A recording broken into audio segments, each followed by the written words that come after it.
The Habs lose another brutal game at home, and I'm convinced these reverse retro jerseys are cursed, carrying that curse over from last year. There's a lot of bad, but also some good that came out of this game, and myself and Jesse are going to break everything down for you in this edition of Habs Digest. Hello, bonjour, ahoy, and welcome to today's game reaction edition of Habs Digest. I'm your host, Josh Gosse, alongside my co-host, Jesse Poirier. And quick reminder to subscribe to the channel. If you haven't already, we have daily Montreal content, game reaction for every single game, plus daily news. If you don't want to miss anything about your favorite team, this is the place to be. Jesse, that was I feel like we've said this a lot this year, where we come into a game, we maybe go down early, but we say, oh, we lost. There's a lot of positives to take out of this game, but, I mean, it's a frustrating loss, especially when you come out so early, you get beat twice in 19 seconds again, and you just felt like being down 2-0 that early was just a huge hit to this team. What were your feelings on this game as a whole? Yeah, it was really tough. We were right there for large stretches of it, but it just hurts so much. As much as we like Phil Deneau for his years in Montreal, I just hate to see that smile on his face, that grin on his face when you can tell he's helping the Kings hurt us. Having a great year so far with the Kings again this year. I mean, yeah, we were right there. Kind of. I know we switched up the lines a little bit. We're thinking that Caufield scores, rattling the net. Everybody in the Bell Center is thinking that we're getting so much closer in this game, to no avail, unfortunately. So yeah, power play kind of letting us down a little bit, and just the inexperience, on the defensive end. Like the first period was a little bit rough. We kind of tightened some things up from there. Part of the growing pains, with the young defenseman just allowing so many shots night in, night out. You have to feel for Jake Allen. You have to feel for Samuel Montembeault. We showed a lot of fight, in the third period. We were controlling a lot of play, down from that last 10-minute mark onwards, but just not able to really seal the deal today. You know who the number one guy I thought the Habs missed tonight was? Do you have a guess at who I might say? Oh, that's a good question. Well, not Drouin, No. but no. No, David Savard, That's man. Like, look at that inexperience. Like, his really. shot blocking was missed so badly tonight. I think he would have made a solid difference, especially because the Habs were getting hemmed in their own zone over and over and over again. It's been a story all season long. There was a shift there with that Pizzetta, Evans, and Pitlick line where I think it was literally 2 straight minutes that LA had in our zone. But just having some defensive maturity back there in Savard is so missed. I mean, I know he's still, I think, technically day to day, so he should be back soon. But yeah, he was missed. But Montreal, the problem is, again, early in the game. Like, that first period, we got outplayed badly. We got outshot badly. I mean, the final shots were, 35-22, and I think LA had 15 or even more in the first period. We were letting Jake Allen out to dry. Like, that second Arvidsson goal, I mean, Jake could have had it, maybe. That Kopitar goal, whatever. You can't really do much if you're Allen. But if you're the Habs, you got to keep LA out of your zone. And it's something they've struggled with all season long, and it was no more evident than tonight. But even with all that, those 2 goals early from LA were really the killer, and that third goal was what really sealed the deal, of course. But there were some positives, like you said. We thought Caufield scored. I mean, I thought it went in, but then the play went on for like 10, 15 seconds, and then they just started celebrating out of nowhere because the ref thought it went in like 15 seconds after, and then no, it just hit the crossbar, and Copley was kind of looking around for it. I mean, Phoenix Copley, I mean, shout out to him too. Like, he's been bouncing around teams. Coolest goalie name in the league, if you ask me, maybe. Elvis Merzlikin's pretty cool too, but Phoenix Copley, anyway. But Caulfield at least got his redemption after that. I mean, there's a reason he's in the thumbnail. He's continually scoring goals. He's still ahead of Austin Matthews, which is something that's very important to all of us Habs fans. That little shot out of nowhere, like no angle, and really like that brought us back into the game.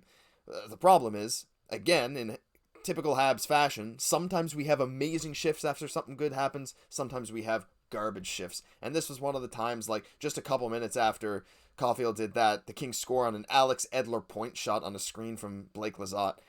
And you just kind of knew it was over after that. I mean, Hoffman, sure, as I like to say, Jesse, Hoffman giveth and Hoffman taketh away when he scores a goal. He went in, he had a beautiful snipe right in the top cheddar, amazing. But he also had a drop back pass to no one that led immediately to a goal. What were your thoughts on Hoffman in his first game back after being injured? Yeah, I mean, it's nice to see his quick release and getting us on the board when, we're sorely in need of that this evening. But at the same time, I was so tentative about him coming back in the lineup because I felt like we were getting into a proper swing of things.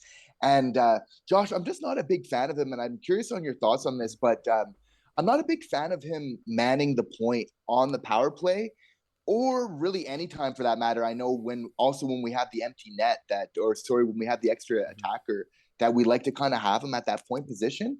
While he does have a great shot, I just feel like his decision making, and feel free to let us know in the comments like what you thought of Hoffman's game tonight. But I just feel like if you're going to be the last guy back, first of all, you have to be, defensively minded, which, whenever we think of Hoffman, that never really comes across. And just the decision making, right? Just a couple times where you could kind of hold on to it a little bit more, but maybe just making a little bit of a rush play a little bit. I just really don't like his decision making to have him be, essentially manning the point on the power play and with the extra attacker, like I mentioned. No, I think you're bang on. Like, he has good hands, but for some reason I find like a lot of the time when they're trying to clear the puck, Hoffman's not able to keep it in. I mean, he's not really trained to do that, of course, but like, it's exactly to your point. Like, Hoffman made his career scoring 30 goals from the high slot. Like, he's not someone who dangles a ton in close, but he's got a hard, accurate wrist shot, snapshot, right from that high slot area, and that's where he should be. Maybe a one-timer every now and then. When he was with St. Louis, that was his bread and butter on the power play, scored a ton of goals from there. But we have him on the point. Sauce and Chusky. To be honest, if you ask me, in that situation there, Hoffman is no more valuable than if you have Arbor Jackeye in that same spot if he's manning the point. I'm not saying that Jackeye has as good a shot as Hoffman, and I'm not necessarily saying that we should have Jackeye on as the extra attacker. That's not what I'm saying.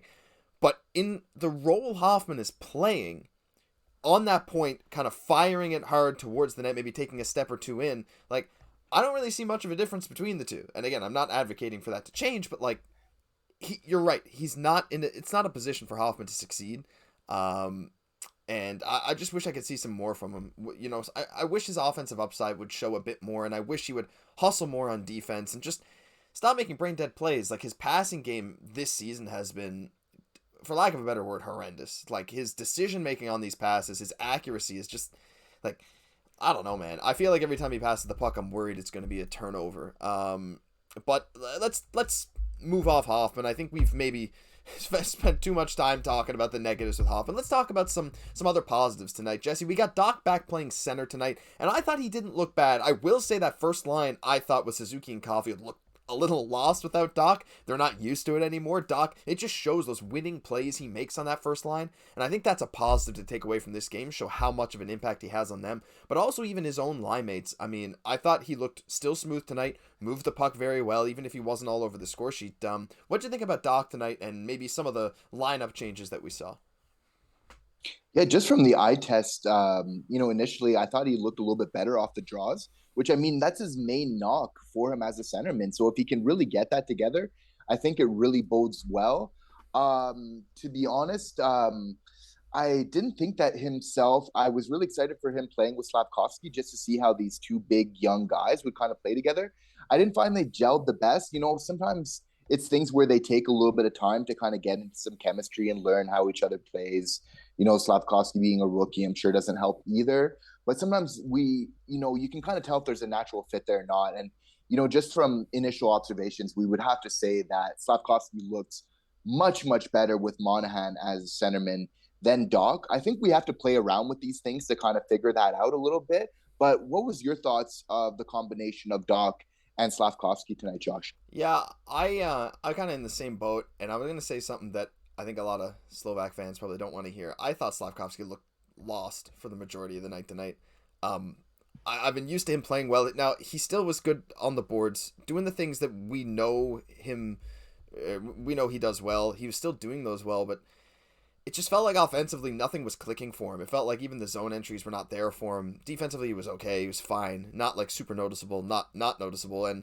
But I don't think that's all his fault. I think you're really on to something with that point, that the chemistry wasn't there with his new line mate. I think he fit a lot better next to Monahan, and honestly even maybe next to Dvorak when he was playing with that Dvorak-Gallagher line.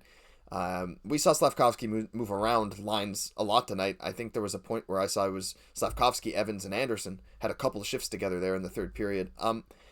Slav looked with Doc tonight. I don't think we try that again, and if we do, I think they need some more practice time, because to be honest, with a young guy like Slafkovsky, 18 years old, coming into the league, still trying to find his footing, still trying to find a feel for the ice, because we know he has all the talent in the world. He's a big physical body, still trying to learn to keep his head up, but he has a hard shot, accurate shot. I think if you're really trying to help him develop, you can't be just swapping his line mates out willy nilly. And I know there's a lot of Habs injuries that are playing into that. A lot of forwards have been injured. St. Louis doesn't have any choice but to switch these lines up. But at the same time, like, you want to find some consistency for your young star that you want to turn into, like, a future first, second line winger, your first overall pick. Giving him a bunch of different line mates who all play very different styles is just like, how do you expect him to really succeed? And I don't blame him for looking a little more lost tonight because he's not playing with familiar line mates. Did you find that too, or am I way off base here? No, it's a good point. I would agree with you. I would say that I found he did look good on the second power play unit on the Yes. right side, kind of like in that slot position. We saw him a couple times with the one timers, and like I can't wait till we see him on the first power play unit with Suzuki and Caufield, because I just feel, having Caufield on that left wing and then having Slafkovsky on the right is excellent. I feel like they're still tweaking around with the power play. I liked how they had Dog kind of playing a little bit more of like a center, creating a little bit more of a net front presence. It's essentially Mm-hmm. not in front of the net, but going to the front of the net whenever we're having any shots, kind of creating a little bit of traffic, a little bit of screens like that. So that I did like, but yeah, I can't wait to see that, to see that happen essentially. But yeah, like not his absolute best game. He did show some bright Mm-hmm. spots for sure. But I think we have to put him in better spots to succeed. Like, I think that he definitely does deserve a look on the first power play. It's really not doing too much. It's one of the main reasons that we lost. If we could have, at the couple minutes left of that second period, if we could have, tied, if we could have got a goal there, that would just change all the dynamics of this game completely. So I think that we do need to see him on that first one. He's got a great shot. I don't see why not. I think he's just paying his dues, but we'll probably see him there before the halfway mark of the season. Yeah, shot's good enough. I should have mentioned the second power play. I was just, I guess, thinking more 5-on-5 because you're right. I sort of just blanked that from my mind. He was fine on the second power play. I thought he was good, and I agree with you that I'd like to see him just try it on the first at some point, maybe get some confidence. Um, but Montreal, it's weird because we talk about the power play woes all the time. It's one of the biggest topics on this channel. It's one of the biggest topics in all of Montreal media, really, how much the Habs power play has struggled with Alex Burrows at the helm. What I wanted to say is this. The Habs, when they, like, if you looked at the end of the game, if you watched the last 5 minutes of this game, you would think Montreal was on the power play. It was LA desperately trying to get out of their own zone, Montreal hemming them in and scoring, really. That Hoffman shot came off that, and even when the net was empty, besides a couple of boneheaded plays that led to, some LA, like a clearing opportunity backhand that went into the net, the extra attacker, we looked really, really good.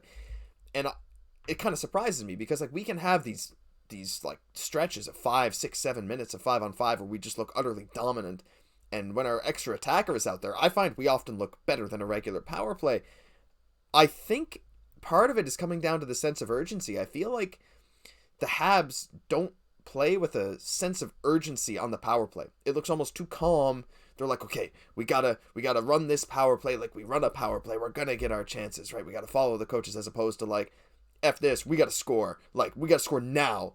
And I feel like that's the difference. What do you think about that take? Again, I'm sort of just talking from like the heart here, just from what I'm seeing. I could be way off base. I just want to know if that sentiment maybe rings true for you. Yeah, like I'm a big fan of like when any team, let's say you're coming, you have the power play, you're coming into the zone and you have a great opportunity. Let's say it's something like a 3-on-2, or just you're just coming in to the offensive zone with a lot of speed, maybe into the slot where you could possibly take a shot. I'm a big fan of taking those opportunities, but a lot of the time there's the mindset on the power plays when we get in the offensive zone, even if we have a good shot, or maybe if we're in like a shooting opportunity, high scoring chance opportunity to get set up, to play, to get set up first and kind of, but I feel the teams that do it the best, and I've even noticed it from, our game against New Jersey this year, they've been clicking on the power play, just having like a great year all around. Is like they take their opportunities as soon as they come. If they're coming in the offensive zone and there's a chance to take a shot, they're not waiting to get set up just for the sake of it being a power play. Like they're Yeah. taking their chances when they get them, and essentially they're taking what the defense is giving them. I think that Montreal's doing a better shot of that. As like, okay, if they're taking away the pass to Caufield, then we're going to shoot it, but they're going to need to get a little bit more multidimensional. And for the sake of not repeating myself, I think we all know the elements that would add on that so that it's not one or two dimensional only in terms of our approach. to that essentially. So yeah, that's essentially my thoughts on that. Yeah, I think we're pretty much on the same thing here. Like, so we need to keep switching it up, and if switching it up doesn't work, maybe something needs to change. I don't think we're at the point now. Like, I see people saying, like, fire Burrows. Like, no, don't do that. This seems young.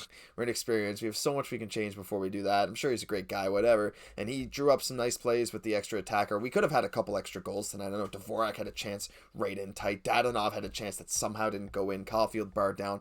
We had a lot of good chances tonight we couldn't convert, and Jake Allen definitely kept us in this game. But yeah, man, like, I think next game I just need Monahan to come back. I need Savard to come back, because those two guys, who funny enough last year, Monahan on the Flames and Savard with Montreal, people were saying like, oh man, big contracts. These guys are just, no one's gonna want them. And look at that, they're two of the best performers for Montreal so far this year. So I'm excited to see how Montreal bounces back from this, because as we know, Martin St. Louis does an incredible job of coaching these guys, making sure that they come into the next game after a loss revved, ready to go, and we won't be wearing those reverse retros, which means that we might go out and get a win. I'm predicting a Montembeault start for the next game.